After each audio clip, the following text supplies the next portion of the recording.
She sat motionless, as if looking out for something in the turbulent flow of the river, listening. There was no one on the bank at this early hour, and few people came to the old willow tree.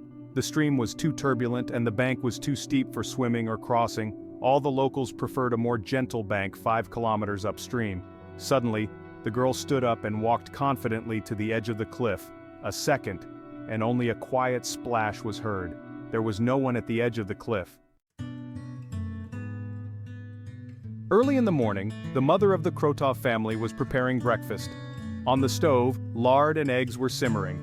In a bowl there was a salad of homemade cucumbers and tomatoes flavored with country butter. Soon the children would wake up, eat breakfast and go about their business. Zina Krotova, when she was young, was a beautiful and cheerful girl, got married but not successfully. Her husband was a poor man who drank a lot. He died early, when her daughters were barely 5 and 7 years old. Zina had to raise the girls herself, but she managed. Katerina, the eldest daughter, grew up and got a good profession as an accountant. She worked in the city, rented a room at first, and then, having saved up money, bought a small apartment. She came home to the village often, just to have a rest from the bustle of the city or to help her mother.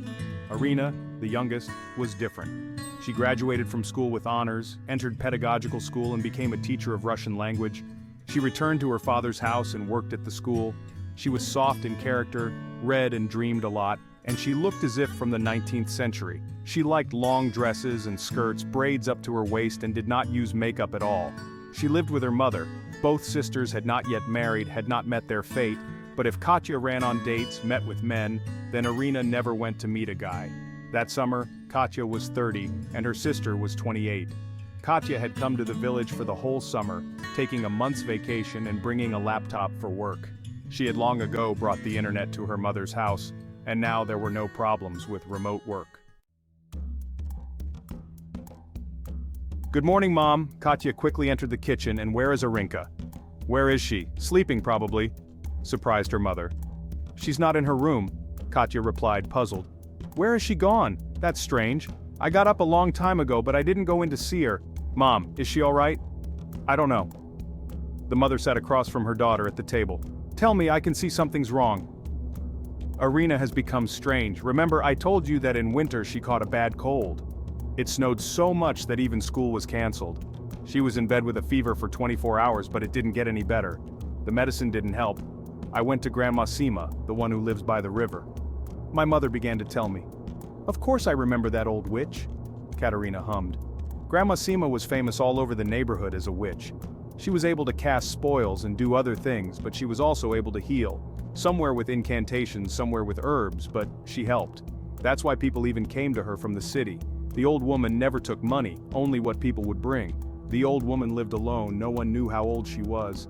The locals were a bit afraid of her and did not get involved in conflicts. I went to see Sima in the afternoon, saying that my daughter was not well, she was burning up. Arina had been unconscious for 24 hours.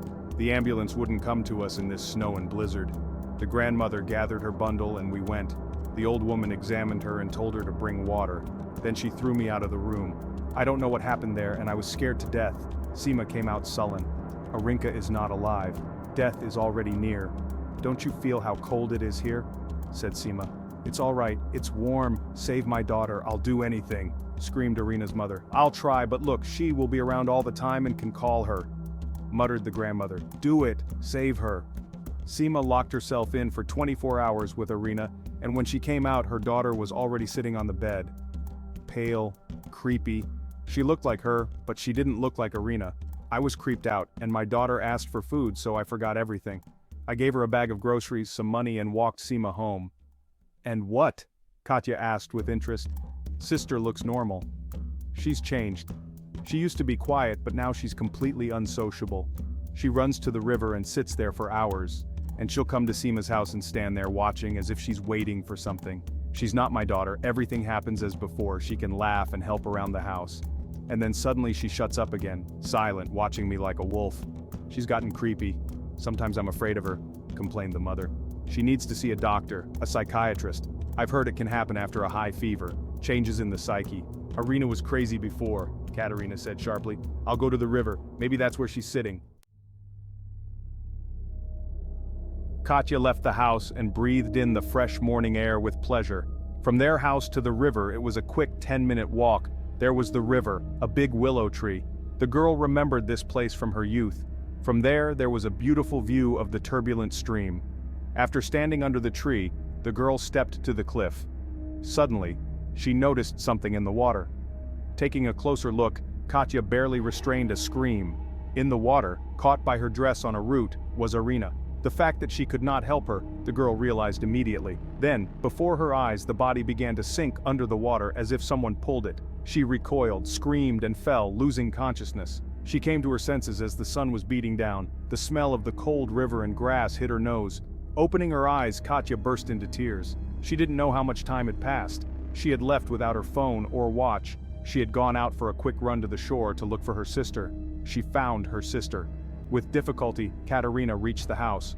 Her mother was hanging laundry in the yard, and as soon as she saw her daughter, she realized that she was in trouble. "What? With Arina?" Zina wailed. Katya only managed to nod her head. Half an hour later, the neighbors and the district police officer had already gathered in the yard. The men went to the river to get the body. Everyone wondered how the body was not carried away by the current, because in that place it is very turbulent. The men returned a few hours later, tired, wet, and cold, but they didn't find the body. "It was carried downstream after all," said a neighbor who also went to look for the body. "We have already called everywhere. Tomorrow they will start looking. It's almost dark today. You can't find anything in the dark, especially in this river." Everyone went away. Katya and her mother were left alone. There was nothing to talk about. They both sat at the table, which Zina had set by machine. A plate of potatoes, cucumbers, bread, frozen lard. No one touched the food, so they sat in silence without lighting the light. Katya was the first one who couldn't stand it, got up, and went out into the room. Her thoughts were confused, and her sister's death did not fit into her head. And, even so terrible, Arina was afraid of water since childhood. She could not swim. Why was she drawn there? She sat in the chair with her legs tucked under her. Only the table lamp was burning, which suddenly went out with a pop. Groaning, Katya fumbled for matches and a candle on the windowsill. Blackouts were nothing new, but in summer there were usually no problems. Katya heard the front door slam. She looked at her watch. It was the first hour of the night. Where had her mother gone at night? From the kitchen, she heard her mother's surprised and frightened cry. The girl jumped up, grabbed a candle, and hurried into the kitchen. The mother stood at the window, pressed against the refrigerator, covering her mouth with her hands, holding back a scream. Someone was standing at the table. Katya lifted the candle higher and was stunned. It was her sister, Arina. Arina stood unmoving, silent. Streams of river water dripped from her dress and hair. Katya staggered, the candle smoking. It couldn't be. She herself had seen her sister in the water, dead. "Arina?" Katya called out in a whisper. The sister didn't move. Then Katya cautiously approached with the candle to look at her face. Deadly pale skin, closed eyes, and lips already eaten by fish. Her mother was afraid to even move. The room became cold, smelling of rotten fish and river water. Suddenly, Arina jerked like a doll on hinges and moved to the table. There was still food on the table, which Zina had not put away. Arina sat down and pounced on the food. The astonished mother and sister watched this horror in silence. Suddenly, the deceased opened her mouth wide and water poured out of her. Black, dead water. Zina could not stand it and screamed. Arina got up and with the same sharp steps walked past Katya into the room. Katya did not think long and grabbed her mother and dragged her after her. In a minute, they were already outside. "My daughter! Oh my God, what the hell is this?" Zina sobbed. "Let's go to Sima's," Katya answered gloomily. She saw no other way out, and she didn't want to go back to the house. Sima opened the door as quickly as if she had been standing under the door expecting night guests. The grandmother was dressed in a nightgown and a robe on top. Her hair was tucked under a shawl as usual. "She must be here." The old woman understood without words. "Well, come into the house." They sat down in the kitchen where the grandmother quickly lit a kerosene lamp, brought candles and a bowl of water. The women silently watched the actions of the old witch. She dripped wax into the water for a long time, whispered something, looked at it. Then she tiredly ran her hand over her face as if driving away visions. "I told you, Zina, your daughter should have left then. Not a survivor. There are those who are destined to die early. But I felt sorry for you. It was scary to look at you. And now it's payback," said Sima. "What are you talking about?" I just saw Arina with my own eyes. She's not alive. Or alive, sobbed Zina. The heart is silent. Because it's not Arina. She's dead. She jumped off the cliff. The river called her. She'll be a mermaid now. She'll be a waterman's wife, sniggered the old woman. Don't look at me like that. You'll burn a hole. You're out of your mind, Zina suddenly said calmly. Bab Sim, explain normally what's going on. I saw my sister too, and I can tell you she's not alive. And this morning I saw her in the water. Katya spoke. That's right, girl, you're smart, and I see you're brave. Your sister jumped in. Then in winter I was able to bring her back to snatch her from the clutches of death.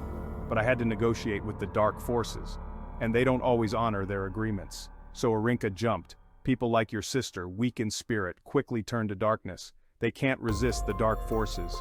It's not her who's back, it's the undead in her form. Until they find her body, she'll just keep wandering around. And if they don't find it, it happens. This river doesn't give them all away, said Katya, looking at the old woman. And that's true. But we need to get rid of the undead before the trouble happens. As if it was my fault that it happened.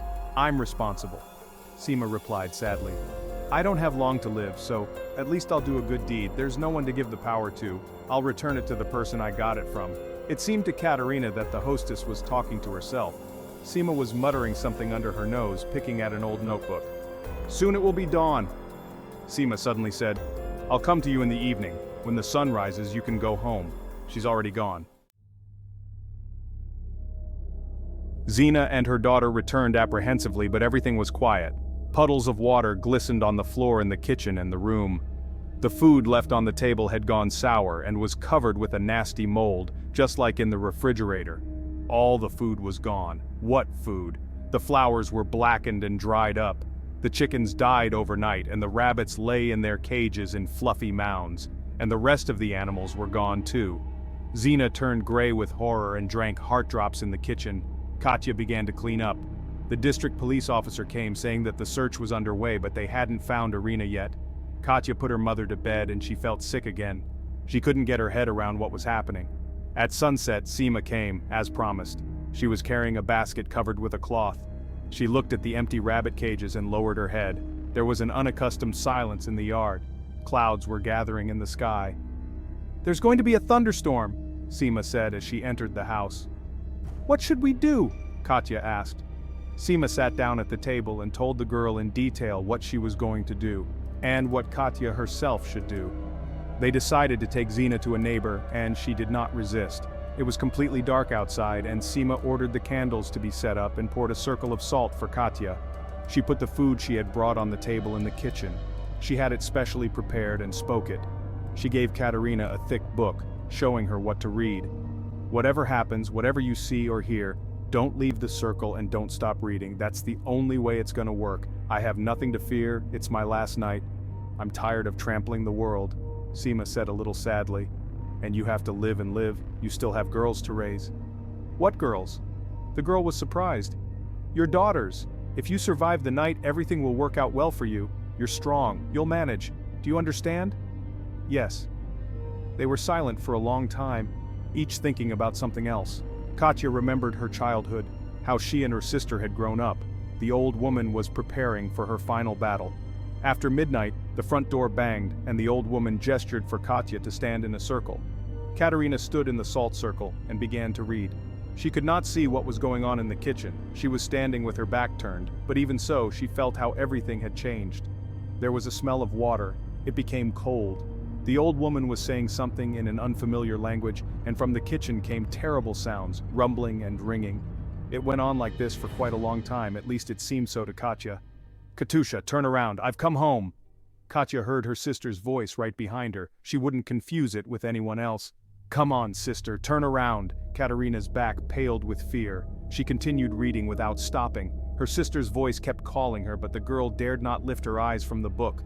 Until today, Katya had never experienced such a chilling terror, a real primal fear. Fear was entangling her. Her sister's voice sounded in her head. Sister, aren't you glad to see me? It's been so long since we've seen each other. Come on, come to me. Arina, or someone in her guise, was calling. Katya couldn't stand it, stammered, and wanted to turn around, but suddenly, there was another voice in her head, the imperious voice of Sima, the witch. Don't stop, don't turn around. and the girl continued to recite the words of the ancient incantation. Suddenly the flames of the many candles fluttered as if from a draft. There was a terrible woman's scream, and the sound of a falling body. Katya had been reading until dawn. She was hoarse and her throat was dry. "It's all over," she heard Sima's quiet voice. "It's all right now." "Is she gone?" Katya asked without turning around. She was afraid to turn around. "Yes, the undead would never come back and leave her, and I have to go," Sima answered. Katya turned and saw the old woman lying on the floor. Sima was lying with her eyes closed but breathing. The girl rushed to her, dragged her to the sofa. "Live, girl, and do not be afraid of anything," whispered the witch. "Thank you," Katya cried when she realized that the old woman was dead. By some inner instinct she realized that Sima had saved them by giving herself, and she had not given her dark power, but returned it. Everything in the house was overturned and smashed. It seemed as if a hurricane had blown through the place, scattering everything. Katya wiped her tears and wanted to go after her mother. Then her cell phone rang. She was told that Arina's body had been found. Arina was buried next to her father in the village cemetery. A day later, old Sima's funeral took place.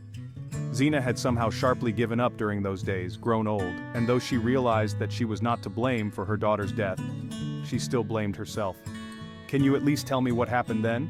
Zina once asked her daughter. "Sima gave her power, got rid of the undead and saved us. Me," Katerina said simply. They never spoke of those events again. Katya did not want to leave her mother alone, so she transferred to a remote work and rented out her apartment.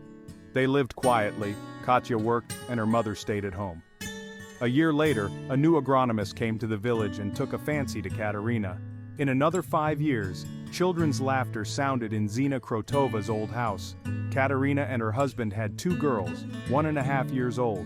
Make the background music YouTube music.